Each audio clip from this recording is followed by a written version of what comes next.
pembelajaran di sekolah, terkadang kita dihadapkan dengan karakteristik siswa yang beraneka ragam. Ada siswa yang dengan mudah menempuh kegiatan belajarnya dan tak berhasil tanpa mengalami siswa yang mengalami berbagai kesulitan. Aktivitas belajar pada setiap individu itu berbeda-beda. Ada yang sangat cepat dapat menangkap pelajaran, ada yang sedang, ada juga yang mengalami kesulitan dalam menangkap pembelajaran. Berikut merupakan kesulitan belajar menurut dalil Yunus.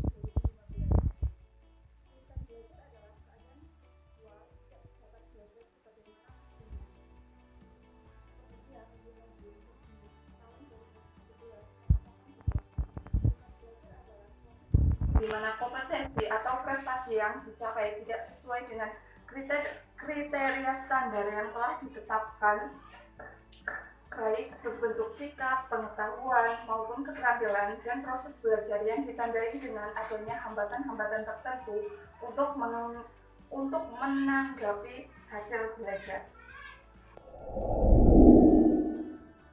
Jadi Guardian, saya akan melanjutkan penjelasan dari teman saya, yaitu gejala kesulitan belajar.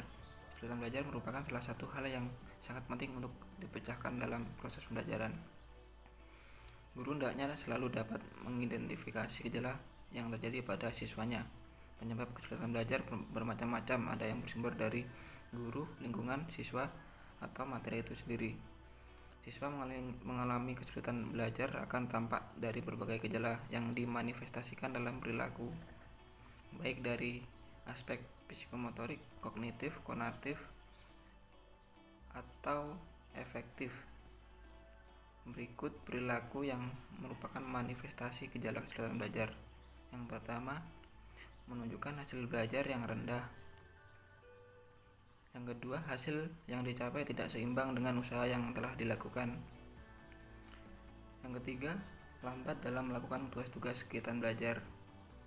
Yang keempat, menunjukkan sikap-sikap yang tidak wajar seperti acuh tak acuh, menentang, berpura-pura, dan lain sebagainya. Yang kelima, menunjukkan perilaku yang berkelainan seperti membolos, datang terlambat, tidak mengerjakan PR, dan lain sebagainya. Yang keenam, menunjukkan gejala emosional yang kurang wajar seperti pemurung, mudah tersinggung, pemarah, tidak atau kurang gembira dalam menghadapi situasi tertentu. Sementara itu, Burton Abin Samsudin tahun 2003 mengidentifikasi siswa yang diduga mengalami kesulitan belajar yang ditunjukkan oleh adanya kegagalan siswa dalam mencapai tujuan belajar. Menurut dia bahwa siswa dikatakan gagal belajar apabila yang pertama, dalam batas waktu tertentu yang bersangkutan tidak mencapai ukuran tingkat keberhasilan atau tingkat penguasaan materi. Yang kedua, tidak dapat mengerjakan atau mencapai prestasi semestinya. Yang ketiga, tidak berhasil tingkat penguasaan materi. Sekian dari saya dan terima kasih.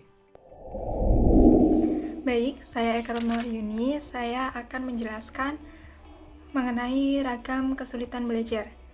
Yang pertama ada learning disability atau ketidakmampuan belajar. Hal ini mengacu pada gejala di mana siswa tidak mampu belajar atau menghindar belajar, sehingga hasil belajarnya di bawah potensi intelektualnya. Adapun ciri-ciri dari learning disability yaitu yang pertama, daya ingat yang terbatas atau malah tergolong rendah. Yang kedua, sering melakukan kesalahan yang konsisten dalam mengeja dan juga membaca.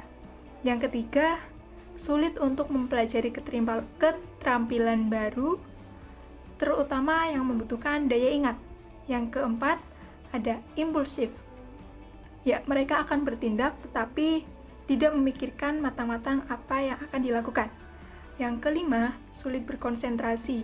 Dan yang keenam, sering melanggar aturan, baik yang sudah ditetapkan di sekolahnya maupun di rumahnya.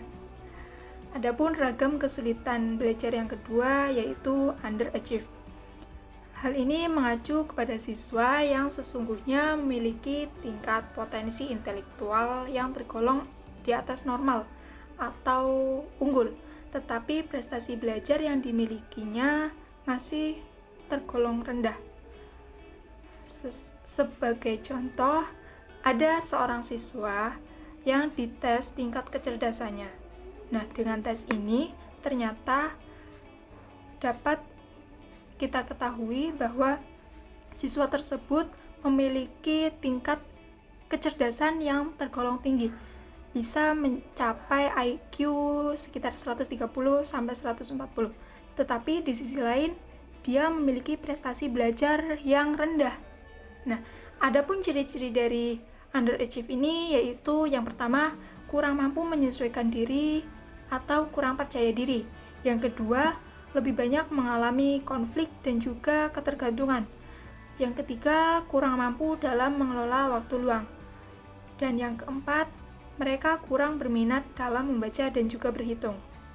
Selanjutnya akan dijelaskan oleh teman saya. Perkenalkan, nama saya Herida Trimelina akan menjelaskan mengenai ragam kesulitan belajar siswa. Slow learner atau keadaan di mana siswa konsentrasinya atau kecerdasannya di bawah rata-rata anak seusianya atau pada anak umumnya.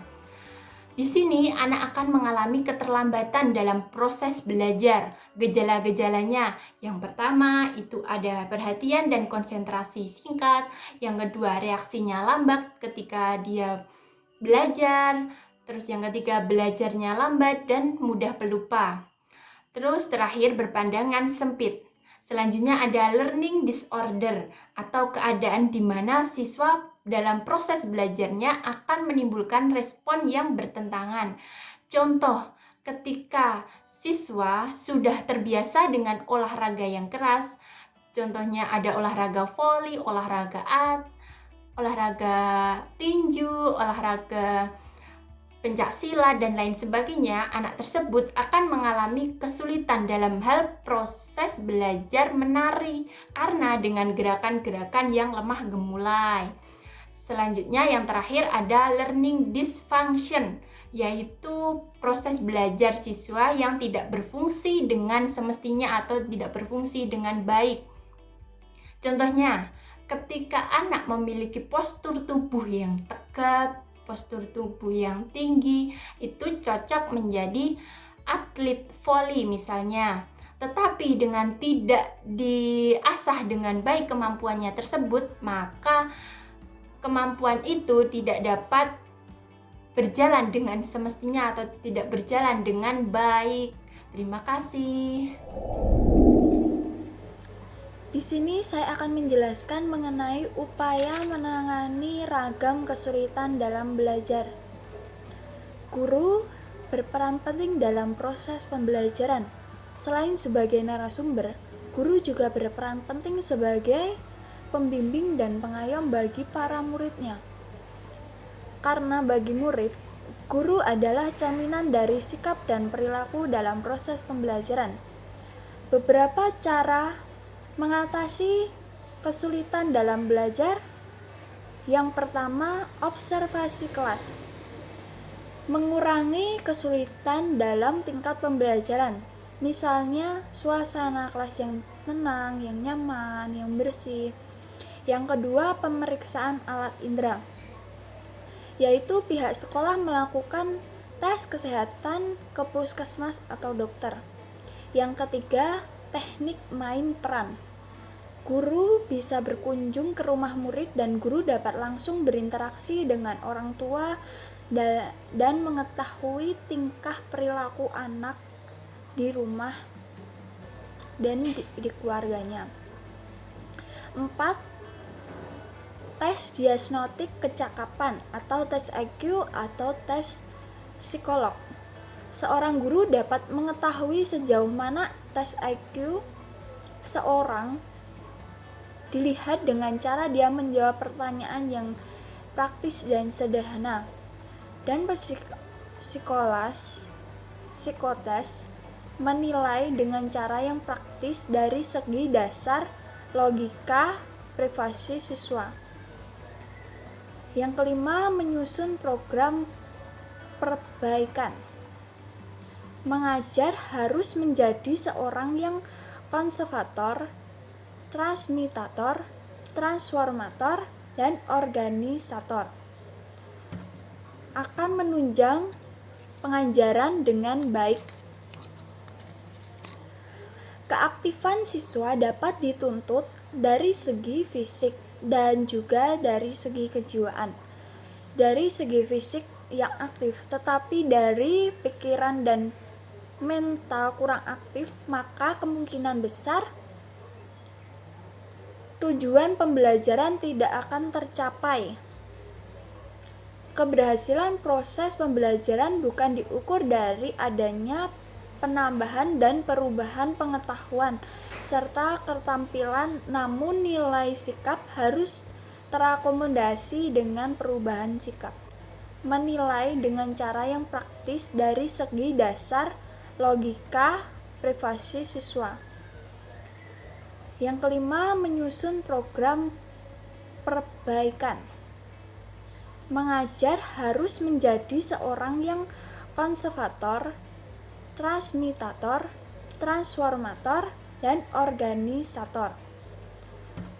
Akan menunjang pengajaran dengan baik. Keaktifan siswa dapat dituntut dari segi fisik dan juga dari segi kejiwaan.